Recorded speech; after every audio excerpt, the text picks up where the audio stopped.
Hello guys, papakita po namin ngayon ang mga naging water activities namin sa La Resio Resort.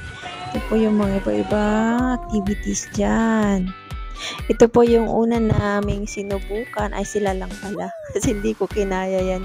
Yan po yung tinatawag nilang sleep and fly. Magpapadaus-dus ka dyan, saka parang lilipad ka dun sa dulo.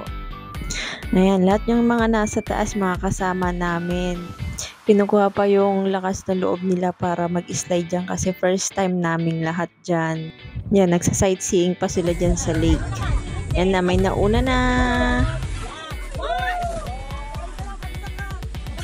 Tapos next, yan, medyo natagalan sa taas. Kinuha siguro pa yung loob niya. Yan, punta na.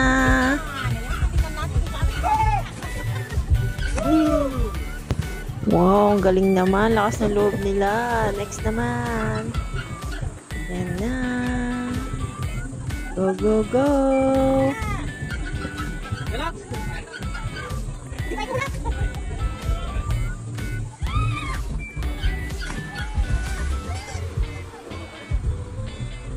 Dalawa pa.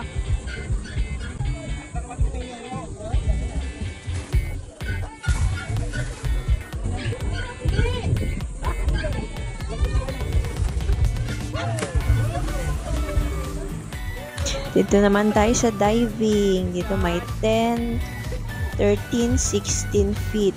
Meron din po dun sa pinakamataas doon. Hindi na namin dinay dahil nakakatakot. Hindi na kailangan yung vest kasi doon kasi hindi pwedeng mag-vest doon. Yan nakakatakot kasi mas kami sa may vest. Mas kampante kami para kahit mag-dive kami dyan.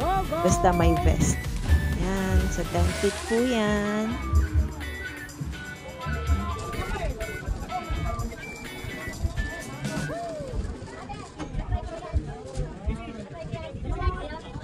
Kapag pinapanood mo yung mga nagda-dive dyan, parang dali-dali lang. Pero pag andun ka na, nakakatakot pala lang pag hindi ka sanay sa tubig, ganyan-ganyan. Kaya, nakakatakot din.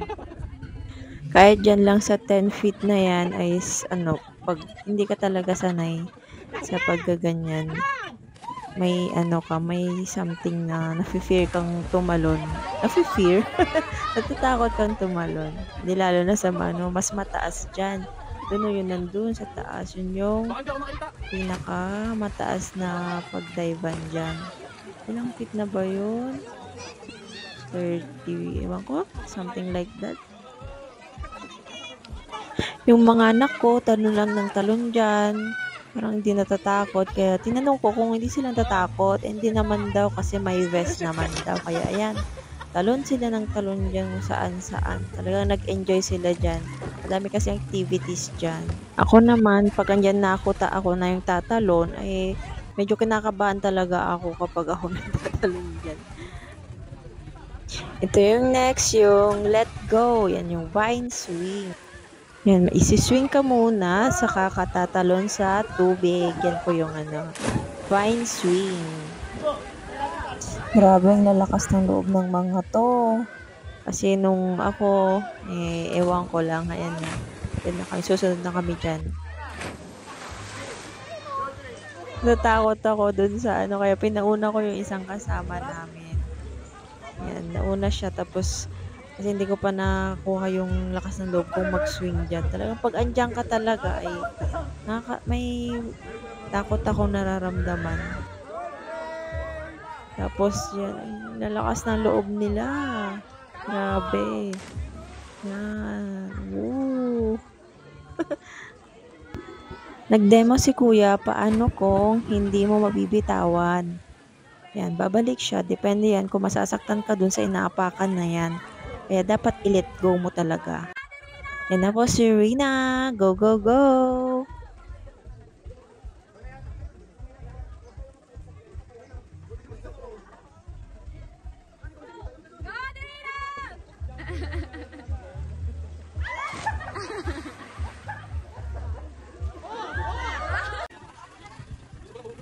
Ayan naman po si Rayson sa my wall climbing. Ayan, kinaya naman niya hanggang sa taas. Kaso medyo natagalan kasi madulas yung kamay niya. Yan, parang monkey.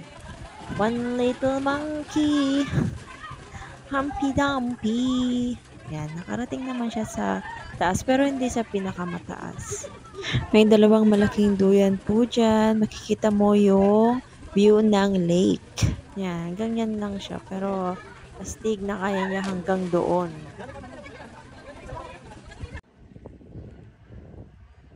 Next, ito, pwede ka rin magkayak dyan sa may lake. Ang ganda magkayak dyan. Yan ang ganda ng view.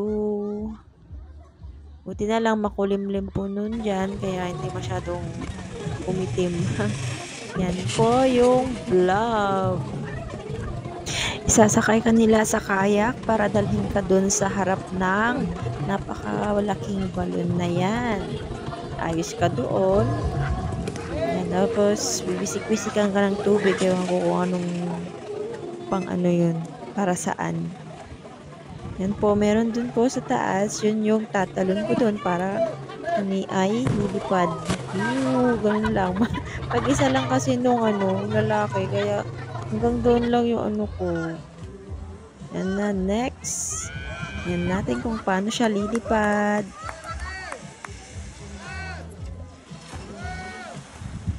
Tagal. Oh. Ganda. Mas maganda talaga pag dalawa. Mas mataas yung mararating mo. Mas mataas yung talon ng Next. Oh, mataas din. Mga kasi sila malalaki yung katawan. Kaya dapat dalawa talaga para maitaas ka. Naman si Rayson. Dalawa din. Siya yung pinakamataas yung lipad. O yan, taas. Ay, ang pangit lang na bagsak.